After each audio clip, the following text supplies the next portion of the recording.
A key person in Old Testament history is Reuben, whose name means, "Behold, a son." Reuben was the firstborn of Jacob and Leah and lived approximately 1775 to 1675 BC.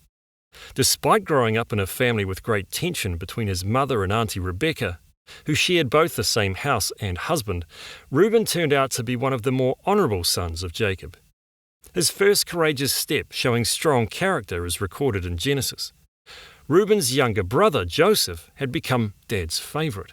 Now Jacob loved Joseph more than any other of his sons because he was the son of his old age, and he made him a robe of many colours.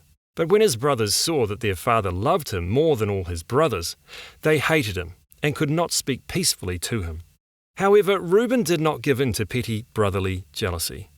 When the other brothers conspired against Joseph to kill him, Reuben rescued Joseph out of their hands, saying, "Let us not take his life, shed no blood.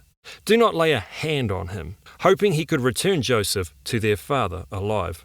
Reuben was courageous in his protective love for his younger brother, courageous enough to risk being mistreated or killed himself. As we know, through a long, painful series of shocking events orchestrated by God, Joseph ended up becoming the ruler over all Egypt, second only to Pharaoh. But where was Reuben?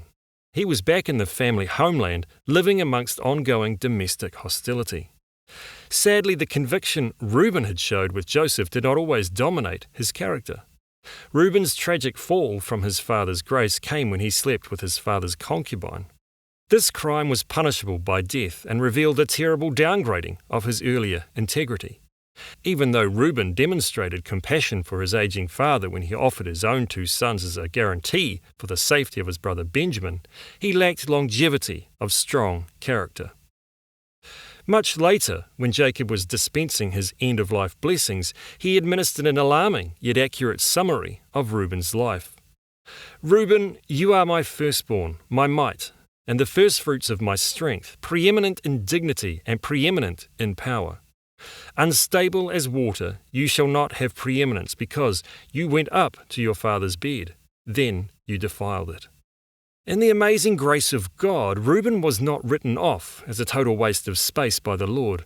Like us, the guilt of Reuben's sin outweighed any redeeming qualities he may have possessed. But the Lord acted upon Reuben's life with mercy, even assigning him to be father of the tribe of Reuben in Israel. Sadly, the tribe eventually lost its high position of dignity, with no prominent judge, prophet, or ruler coming from it. The tribe of Reuben fades into silent history, with only one New Testament mention in Revelation. Incredibly, in the tribulation times which lay ahead, when the 144,000 Jewish evangelists shall reap a great harvest of souls for Christ, 12,000 of those evangelists shall be descendants of Reuben. God's grace outdoes our sin. While our failings, stumblings, and disappointing actions qualify us for discipline, or worse, God treats us with grace.